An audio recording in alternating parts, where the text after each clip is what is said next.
So next I'll turn it over to Ken Goetch and Mike Welch, who are going to do a quick overview of the master plan that will require the ICCDs. Sure. Thank you.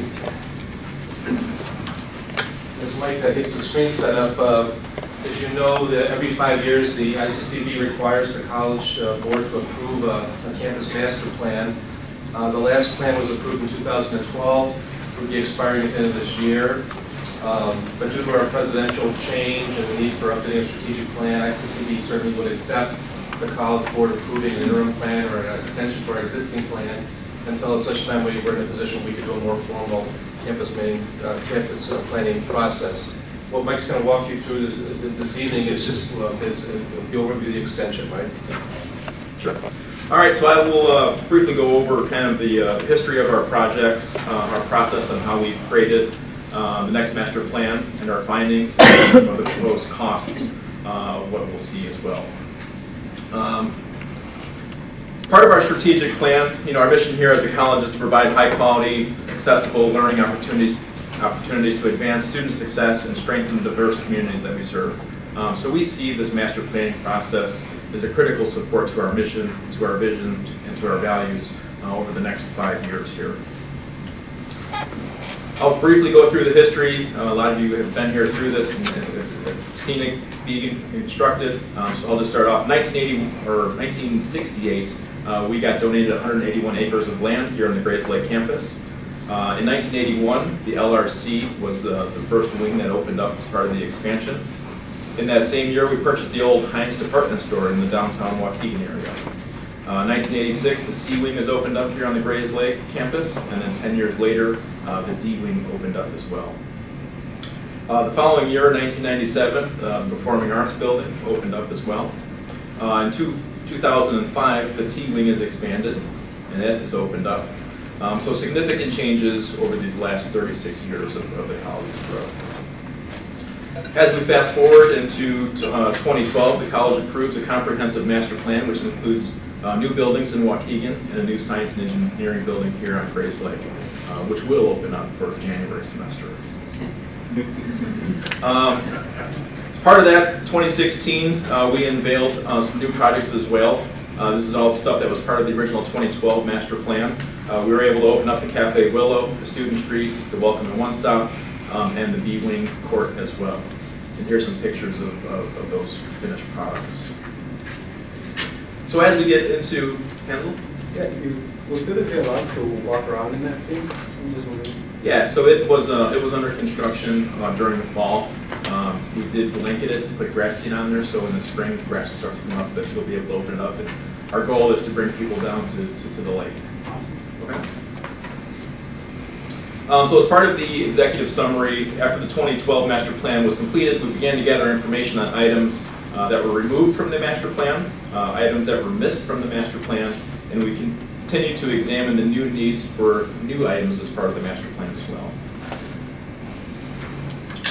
The way that we approach the master plan is really an extension of the 2012 master plan. We as a college have identified these needs and incorporated them into the 2018 to 22 Sustainable Master Plan with the vision that a more comprehensive master plan will be completed in the next several years. So as you can see from Master Plan 2012, everything that's in gray is projects that have been completed. Everything that's in bold are still to be completed. For example, interior renovations of the science building will happen, we're guessing, around February. We have the library renovations that will happen in the summertime. And then the Lakeshore project, we're starting to kick off in June of 2019. So we'll briefly look at 7 areas that we've identified as recommendations for the master plan. And I'll just briefly talk a little bit about each one. So starting with the athletics. So currently these are the tennis courts that are adjacent to one of the detention ponds that are out there. Right now the college is not using the tennis courts due to areas where the soil has expanded, roots have grown out. You can actually see the concrete piers coming through some of the courts. These courts only have 5 playing areas. A desired court would typically have 6, and that would be for singles matches and for doubles matches as well. Baseball field also has some areas of some issues. Drainage on the field is one of the areas that we see a lot in the outfield and on the baselines. There are some areas that standing water, which we have to cancel games or practice can't take place on. The bullpens are located within the area, within the baseball field area too. So there's a concern for player safety as foul balls can go flying past individuals as well. Dugouts are undersized for a college facility. When this was originally built, I think that teams were a little bit smaller. Over the years, we've kind of expanded and teams have grown. So currently, with the need of baseball equipment and stuff in there, the dugouts have been undersized. And also the major concern that we have too here is there's no changing facilities here. So if you think about an opposing team coming here, or even our team as well, students would have to change within their car. The same is true for umpires that have to come here as well too. So the goal as part of this is to create more of a sports complex, we'll call it, just north of parking lots 2 and 3. So it would be on the corners of Washington and Lancer Lane, so a lot of high visibility from Washington Street. The proposal would consist of a new artificial turf softball field, a new artificial turf baseball field, and new tennis courts, 6 tennis courts to meet the needs. This would also include restrooms, a concession stand, a storage area, and some locker rooms for the students to change into. New press boxes, new bleachers. The bullpens have now been moved out to the outside of the field, and then 4 batting cages that would be shared by softball and for baseball. Similar, we would do the same thing in the proposed soccer location. This is currently where the soccer field is at. We were proposing to do an artificial turf field here as well. We would have a small building for locker rooms, concession stands as well. The vision is that the old baseball field would then go away. That would become back into green space. And you can practice soccer field for the baseball team, soccer team, I'm sorry. I have a question. Yes. Artificial turf, in terms of injuries, does it create more injuries than regular turf? I think the artificial turf has come a long way. Over the last 20 years, there was a lot of concerns about injuries. The products that we've been looking at are basically it's a lot of little rubber balls that are on there, Okay. so that it's actually softer than most grasses on there. Yeah, I've seen that surface. Sure. And if you think about artificial turf, the way we look at it too is we're actually cutting down our natural turf areas, so there's less maintenance for our grounds guys to stripe, cut the grass, fertilize, things like that as well. Another area that we see is pretty, we'll call it the low-hanging fruit, is the LED lighting. We started to implement some of the lighting here around the campus, and we're seeing some great, significant prices dropping on our utilities. To parallel with that, we're also getting a lot of great incentives, rebates back, from ComEd. So we think that the timing of this would be beneficial to incorporate LED lighting externally on all 3 of our campuses. Just to give you an idea, these are some longevities, but a typical 50,000 hour LED light on 8 hours a day would last 17 years. So you multiply that times, our maintenance guys going out there and changing light bulbs every 2 years. There's a significant decrease in our maintenance costs. Excuse me, Mike. Yes. As we're looking at the external lighting and safety features, have we updated our cameras as well? We are currently updating our cameras. Lighting and the cameras go hand in hand. A lot of our cameras that we see now with our older lights, you do have kind of a yellow glare. The lightings that they have changed is more of a whiter light, so it does increase the safety features as well. As we're going through our projects, as we're upgrading stuff, we're taking out some of that old stuff and putting in new cameras as well too. So I know Tom Gunther really has a 5-year camera program, so we're looking to replace cameras over the next 5 years. Great, thank you. One area also we looked at is the Culinary Program. So currently the college is renting space over at the Lake County High School Technology Campus. This facility does starting to get some aging equipment, so there is a need of renovation work over there. So we were talking about exploring the option of partnering with the Lake County Technology Campus and maybe doing some funding with them as far as upgrading their facility, or possibly even taking the program and bringing it here on the Grays Lake campus and funding it for this campus as well too. So right now this is just kind of a placeholder for some talking points. The deferred maintenance is really just that. Everything is usually deferred. So what we like to do is try to get on top of some of this deferred maintenance program. As college is going to be celebrating its 50th year anniversary, we do have a lot of aging equipment. So we're looking to do some roof replacements, HVAC upgrades, parking lot replacements, and some old fire suppression equipment as well. Part of what we submitted to the fiscal year 2019 ramp submission, which is actually we submitted this last year, was a new building for Center for Health and Wellness building. So this was a 125,000 to 150,000 square foot building located on the Grays Lake campus. This building would include nursing, physical therapy, wellness promotion, simulation labs, fitness center, gymnasium, and new locker rooms. So what we're going to be taking a look at is possibly using some of this as a state funding project, but we wanted to include it as part of this master plan as well. Another area that we're taking a look at is landscape management. Over the years, a lot of the landscape management has gone to the wayside. We do have invasive species that are around the Willow Lake and the prairie lands, so we'd like to get a management plan to start cleaning up some of this area.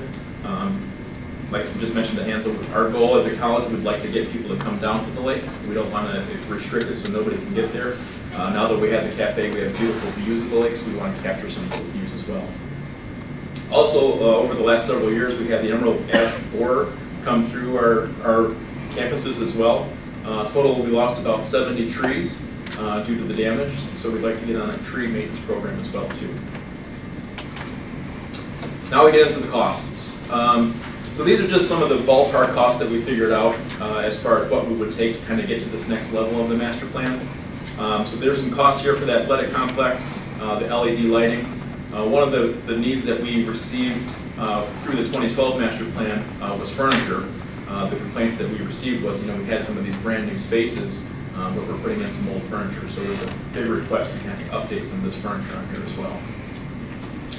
And then the last page, it's a lot of the deferred maintenance programs that we were taking a look at, boilers, parking lots, roofs, things like that.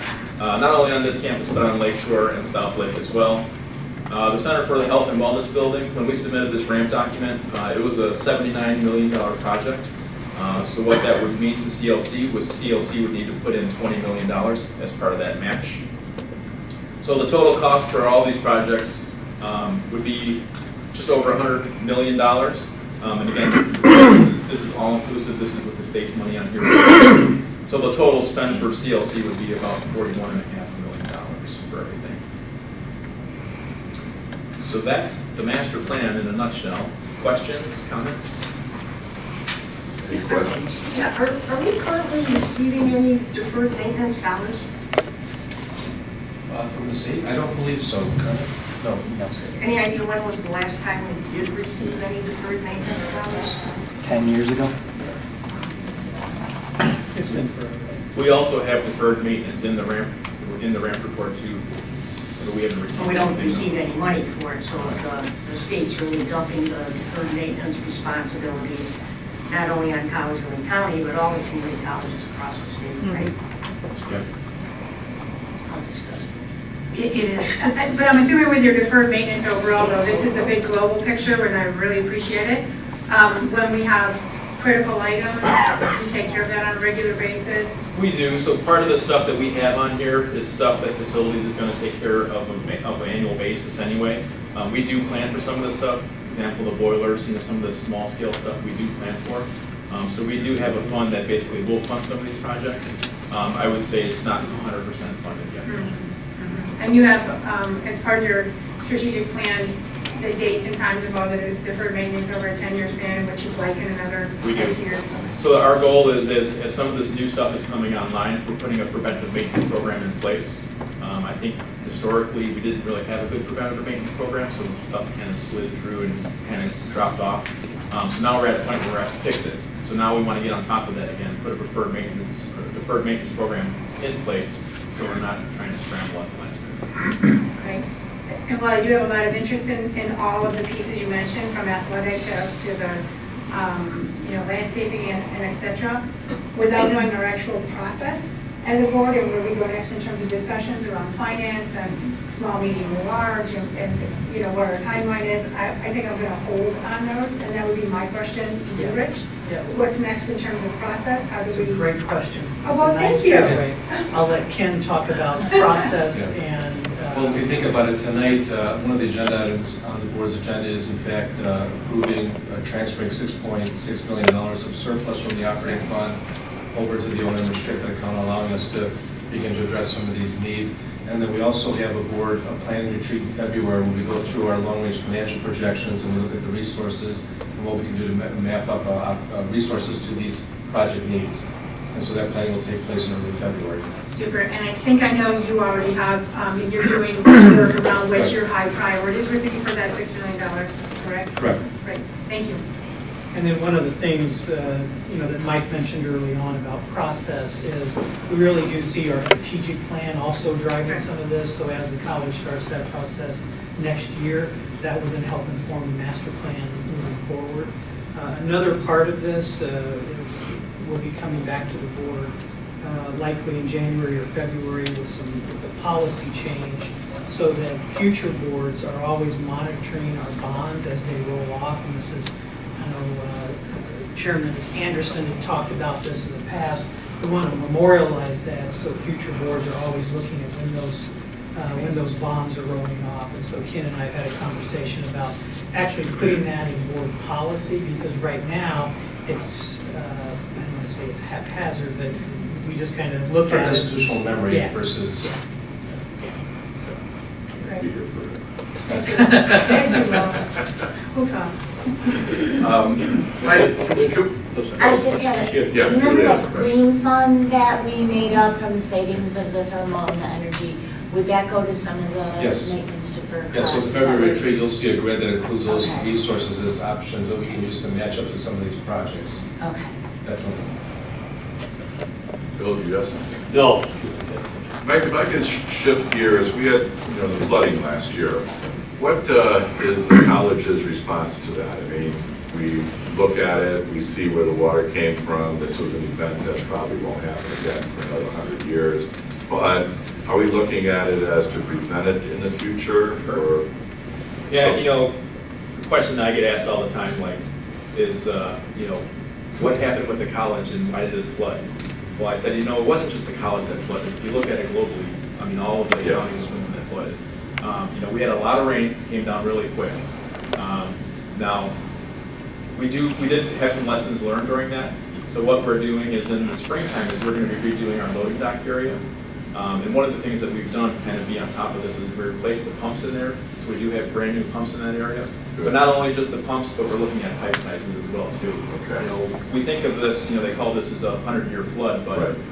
we don't want to be in the same situation, 50 years down the road from now. Right. So all the piping that's going to be going to these pumps will actually be increased as well too. So we're anticipating more rainwater coming down the road. Okay, thank you. And Mike, didn't we also change the pump in the theater here? So we did. We actually changed all the pumps in the lower level here. They all got replaced.